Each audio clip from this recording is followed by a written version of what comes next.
During the process of cellular respiration, glucose is converted into glucose 6-phosphate with the utilization of a molecule of adenosine triphosphate ATP. The process takes less time in presence of glucokinesis. The substrate and enzyme used in the given reaction are glucose substrate है जो convert हो रहा है glucose 6-फोस्फेट जो कि product है, और enzyme हमारा यहाँ पे क्या है ग्लूकोकाइनेसिस। तो ग्लूकोकाइनेसिस एंजाइम थे, कैसे पहचाना, ASE यूजुअली जिनके एंड में आते हैं वो एंजाइम्स के नाम होते हैं। और चूंकि ग्लूकोज हमारा सबस्ट्रेट था इस और हमारे दोनों सही आंसर सी में थे, इसलिए जो हमारा करेक्ट आंसर था वो सी है। The given flow chart shows 3 steps of energy transformation in living organism. Reduction of carbon dioxide gas, oxidation of food, storage of energy. The biological processes that occur at step 1 and 2 are step 1 क्या है, reduction of carbon dioxide gas means photosynthesis. Carbon dioxide gas convert हो रही होती है glucose के अंदर photosynthesis में। Oxidation of food means respiration, glucose convert हो रहा होता है कार्बन डाइऑक्साइड और वाटर में। तो दोनों करेक्ट आंसर हमारे पास बी ऑप्शन में थे, इसलिए जो हमारा करेक्ट आंसर है वो है B, oxidation of food, respiration, reduction of carbon dioxide, photosynthesis. Next question, the dark reaction of photosynthesis are not depend on light. If plants are deprived of light, then dark reaction would not occur because they use, कह रहे हैं कि ना dark reaction जो है depend नहीं करता light पे, फिर भी अगर लाइट नहीं हो तो डार्क रिएक्शन नहीं होगा। तो क्यों? इसका रीज़न है D, ATP and NADPH formed in the presence of light, क्योंकि ATP और NADPH फॉर्म्ड ही होते हैं लाइट की प्रेजेंस में। The given graph show the effect of temperature and light intensity on rate of photosynthesis in plant. हमें पता है जितनी ज़्यादा ऑक्सीजन प्रोड्यूस होगी मीन्स उतना ज़्यादा फोटोसिंथेसिस हुआ है। With reference to the given graph which of the following condition is best for plant to perform photosynthesis. तो सबसे ज़्यादा 30 वैल्यू थी ऑक्सीजन की प्रोड्यूस होने की, तो यहाँ से हमने देखा बेस्ट टेम्परेचर क्या है 30 डिग्री, और यहाँ से जब हमने लाइट इंटेंसिटी मालूम की तो 250, तो मीन्स 250 और 30 हमारे शॉर्ट लिस्ट हो गए थे, इसलिए जो हमारा करेक्ट आंसर था वो बी था कि टेम्परेचर 30 डिग्री और लाइट इंटेंसिटी की वैल्यू 250 होनी चाहिए। Next question, in the cells of human beings the product form after complete oxidation of glucose along with ATP is are carbon dioxide gas and water. बाकी सारे जो products हैं वो incomplete oxidation के, that is lactic acid, pyruvic acid, ethyl alcohol and carbon dioxide. तो complete oxidation में हमें carbon dioxide gas and water ही मिलता है। Next question, the steps of cellular respiration that produces energy in the form of ATP and nicotinamide adenine dinucleotide NADH is are glycolysis and Krebs cycle। इसलिए जो इसका correct answer है सी है 1 and 2। Electron transport chain में सिर्फ और सिर्फ ATP की फॉर्म में एनर्जी जनरेट होती है, NADH की फॉर्म में नहीं, इसलिए जो इसका करेक्ट आंसर है वो है सी 1 and 2।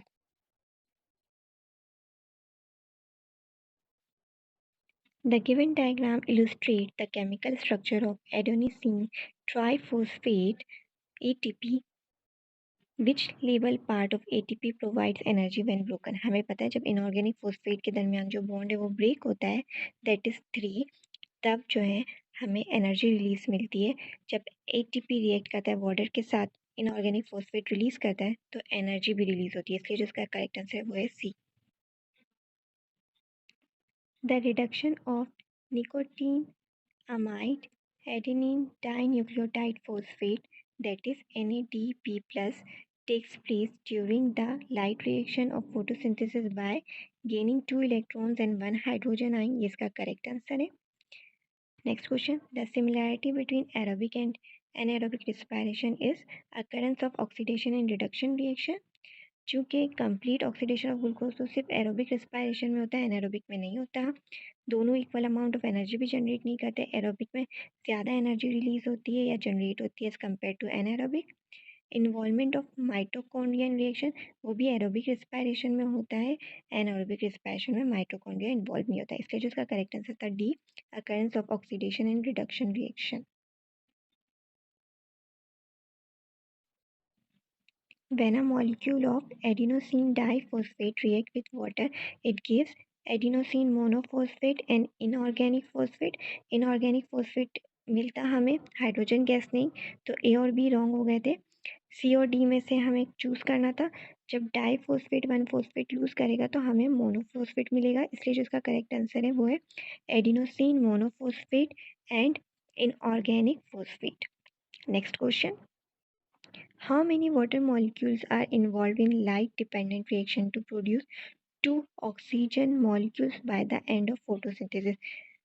Two molecules of oxygen बोला है, मीन्स टोटल कितने एटम्स हो गए, 2 2 4। तो हमारे पास कितने मॉलिक्यूल्स होंगे वाटर के, 4 मॉलिक्यूल्स होंगे वाटर के, तभी हमें 2 मॉलिक्यूल्स मिलेंगे ऑक्सीजन गैस के। तो इसलिए जो इसका करेक्ट आंसर है वो है D, that is 4। The given diagram shows some events of respiration, which process and byproduct formation occur at x and y respectively? Glucose convert हो रहा है पायरोइक एसिड के 2 मॉलिक्यूल से, means that is glycolysis. Pyruvic acid convert हो रहा है carbon dioxide और ethyl alcohol में, हमें पता है ईस्ट में और बैक्टीरिया में ये प्रोसेस हो रहा होता है, तो मीन्स कार्बन डाइऑक्साइड था करेक्ट आंसर वाई का। तो हमारे पास दोनों करेक्ट आंसर कहाँ थे, ए में, इसलिए जो हमारा करेक्ट आंसर है वो है ए। The diagram shows a nucleotide known as the chief currency of all cells. हमें एक molecule shown है। In the given state, the above nucleotide is capable of gaining one inorganic phosphate। ये इसका correct answer है। ए और B तो बिल्कुल wrong था क्योंकि उसमें एडिनिन मॉलिक्यूल लिखा हुआ था। हमें पता है वो इनऑर्गेनिक फॉस्फेट को गेन कर सकता है। हमारे पास जिस पोजीशन में वो है एडिनिन मोनोफॉस्फेट के फॉर्म में, ठीक है। जब वो एक इनऑर्गेनिक फॉस्फेट गेन कर लेगा तो क्या बचेगा, adenine diphosphate.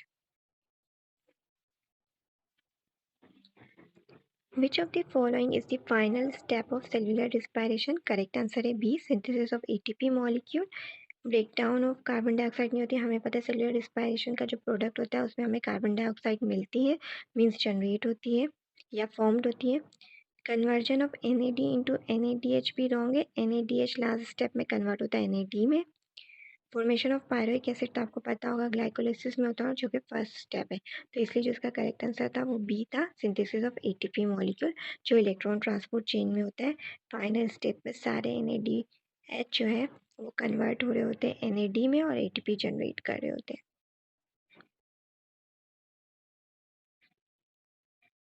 The ability of ATP to release energy lies in its 3 phosphate groups। जब वो अपने फॉस्फेट ग्रुप लूज करता है तो एनर्जी रिलीज करता है, इसलिए जो इसका करेक्ट आंसर है वो ए है। Next question, aerobic and anaerobic respiration are similar in a way as they both generate energies. Aerobic respiration ज़्यादा एनर्जी जनरेट करता है as compare to anaerobic respiration, but दोनों जनरेट करते हैं, इसलिए इसका करेक्ट आंसर सी है, generate energies. Takes in mitochondria make use of oxygen release water. सिर्फ एरोबिक रेस्पिरेशन के अंदर होते हैं, एनारोबिक में नहीं होते, इसलिए जो इसका करेक्ट आंसर है वो है सी। Which of the following features is not an adaptation of leaves to perform photosynthesis? तो इसका करेक्ट आंसर है वेक्सीक्यूटिकल ऑन द लीफ, मीन्स ये अडेप्टेशन नहीं है लीफ की टू परफॉर्म फोटोसिंथेसिस, बाकी सारी अडेप्टेशन हैं, that is larger number of stomatas, large leaf surface area, high concentration of chlorophyll. Next question, during strenuous exercise muscle cells carry out anaerobic respiration to meet energy demand. Afterwards, during rest, the lactic acid produced is, मतलब strenuous exercise के दौरान जो lactic acid produce होता है वो कहाँ जाता है, रेस्ट के अंदर, it transported to the liver, ये इसका करेक्ट आंसर है, that is A. When a molecule of adenosine diphosphate react with water, it gives inorganic phosphate release करेगा, और जब वो एक फॉस्फेट रिलीज करेगा तो डाइफॉस्फेट कन्वर्ट हो जाएगा मोनोफॉस्फेट में, इसलिए जो इसका करेक्ट आंसर है वो है B. Which of the following chemical equations correctly shows the process of anaerobic respiration in man? चूँकि मैन की बात हो रही है इसलिए इसका करेक्ट आंसर डी है, ग्लूकोज कन्वर्ट हो रहा है लैक्टिक एसिड और एनर्जी में। इक्वेशन बी और सी तो बिल्कुल ही रॉन्ग थे, क्योंकि इथेनॉल के साथ हमेशा कार्बन डाइऑक्साइड रिलीज होती है और लैक्टिक एसिड के साथ कार्बन डाइऑक्साइड रिलीज नहीं होती है। ए करेक्ट है, बट ये प्रोसेस बैक्टीरिया और ईस्ट में होता है। मेंस के अंदर ग्लूकोज कन्वर्ट होता है लैक्टिक एसिड प्लस एनर्जी में, इसलिए इसका करेक्ट आंसर डी है।